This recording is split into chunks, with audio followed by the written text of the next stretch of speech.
The desert is never conquered, only endured, even with water rationed, linen layered, stars overhead, and oasis to mark your progress.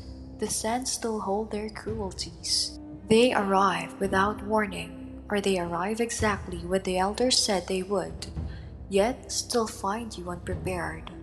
To cross here was to accept not just thirst and fatigue, but to test the desert scattered along the way like hidden snares. The first and most feared was the storm of sand. It did not always begin with thunder or cloud. Sometimes it was only a faint haze on the horizon, a bruise against the pale sky. Then the haze thickened, darkened, rose higher until it was a wall that marched toward you with a steady purpose. The Gamsim winds, they called it, a breath so hot and dry it felt like fire, carrying with it grains of dust so fine they could blind the eye and choke the throat. When that wall appeared, there was no thought of outrunning it. The desert is faster than feet.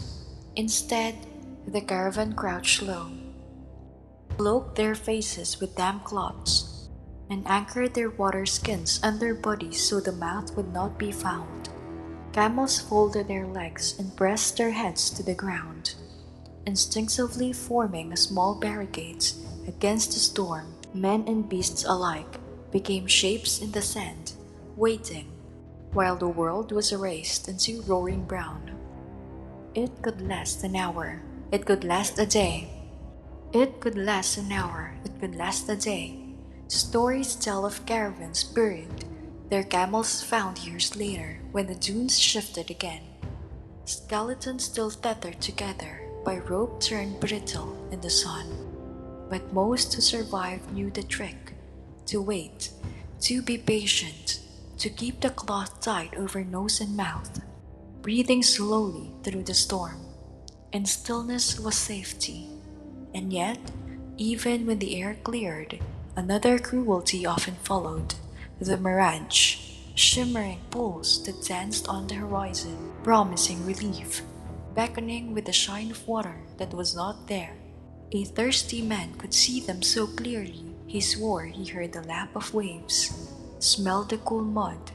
Some broke from the caravan, chasing the shimmer until their footsteps vanished into the dunes. Few returned. The guides taught their apprentices to recognize the lie. Water is not found where the horizon trembles. It is found where the palms rise, palms not light, where the true signal.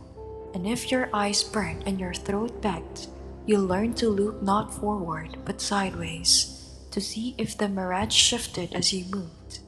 Real water does not dance, only heat does. Calmness again was the answer, for if panic led you towards the shimmer, you would never walk back.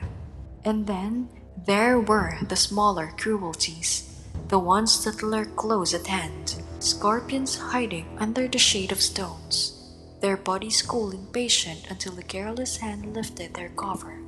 Snakes coiled beneath the drifted sand, invisible until a footstep roused them.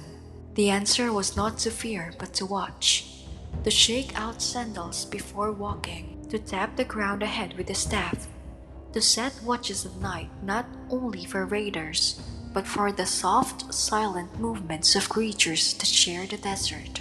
These hazards demanded vigilance, but they also demanded order. The caravan learned to keep its watch in shifts, small groups awake while others slept. Fires were left low, not bright, for bright light could draw unwanted eyes, both human and animals. A circle of mats and camels formed the perimeter, and within it, the men slept with linen pulled over faces, trusting that their companions' eyes were open. Quiet courage, they called it, the kind that does not show itself in battle cries, but in staying awake through the deep hours of night when nothing stirs but the wind. And perhaps the cruelest challenge was not storm or snake, but decision. For there came times when the water level dropped too low, when the next well lay too far, when the arithmetic made at the beginning no longer balanced. Then, then, the caravan faced its hardest truth, to turn back or to press on. Turning back meant shame, lost goods, wasted days. Pressing on meant risking the silence of the dunes. To choose wrongly was to vanish. And so, the desert tested not just the body, but the mind, the pride, the patience of its travelers. Every hazard was a lesson. Storms taught stillness, mirage taught skepticism, creatures taught awareness, decision taught humility. To survive, one had to weave them all together into a single fabric of endurance. And those who did not, those who hurried, those who panicked, those who drank too quickly or chased shimmering water, they were the 99. But for the 1 in 100 who endured, there was always a reward waiting. The first faint scent of damp earth, the rustle of palms in the night, the sound of water moving in darkness. And so our journey ends where theirs did, at the edge of survival, in the moment when the desert gives back what it has withheld. At first, it is only a scent, faint, almost imagined, not the sharp salt of sweat or the dry dust of stone, but something cooler, greener, damp. The men lift their heads, nostrils flaring. A few exchange looks without speaking. They know better than to say the word too early, but they lengthen their stride all the same. Then the ears catch it, a hush beneath the silence, the soft rush of water pulled up from a well, the creak of rope over wood, the murmur of animals shifting in their pens. It might be only a trick of the wind, but it swells with every step until the silence of the desert feels fragile, ready to crack. And then the eyes confirm it, against the horizon, darker than the dunes. A cluster of shapes rises, palms swaying slowly, their fronds cutting shadows against the last gold of the day. No shimmer this time, no dancing heat, only the steady, unmoving promise of life, the oasis. Relief comes in waves, not all at once. First, the shoulders loosen, then the breath deepens, then the chatter begins, quiet but unstoppable. Men pointing, laughing under their breath, calling the names of their gods. The camels quicken without command, their long legs remembering the path even before the men. They know the scent of water, they know the sound of rope. When you finally step into the shade of the palms, the coolness is almost overwhelming. The ground darkens where roots draw moisture from deep below. The air feels heavier, thicker, fragrant with dates and damp reeds. Water glimmers in stone-lined wells, rising in buckets pulled by calloused hands. The sound of it, splash, drip, pour, is music. But even here, the oasis is not chaos. It is order, as it has been since first crossings. Camels kneel first, drinking until their long throats swell. Men wait, patient, eyes half closed in exhaustion. When their turn comes, they drink slowly, not gulping but sipping, letting the coolness spread through the body one swallow at a time. The water tastes earthy, metallic, almost bitter, but it is life, and with water comes repair. Sandals are unstrapped, feet plunged into damp soil, skins are checked for cracks and patched. Linen is washed, its folds rinsed of salt, then spread to dry in the breeze. Food is shared, dates, figs, a little bread softened in water. Salt is pinched between fingers and touched to the tongue to replace what the body has lost. Small trades are made, a strap for a skin, a handful of fruit for a twist of resin. The caravan machine hums back to life. Night falls differently here, not with dread, not with the cold emptiness of the open dunes, but with a soft murmur of water and leaves. Fires are lit not to ward off fear, but to cook, to gather around, to mark the end of a trial endured.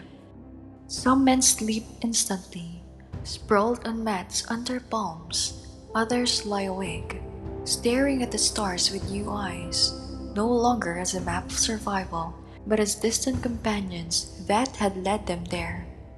And this is the moment when the truth of the journey settles in, that all the patience, all the linen and salt, all the careful counting of gourds, all the calm pacing under the stars, was for this, the chance to sit in shade, to sip cold water, to live another day. 99 out of 100 had never made it this far. They drank too fast, or walked too quickly, or chased a mirage, or stayed too long at the wrong well. But the 1 in 100 did, not because they were stronger, or braver, or wealthier, but because they were patient, because they listened to the desert's rhythm and obeyed it. And that patience is what echoes long after the crossing is complete. The desert does not reward haste, it does not forgive panic, but for those who moved slowly, who carried the night with them into the day, who read the stars and the sand with steady eyes, it opened its hand and allowed them through.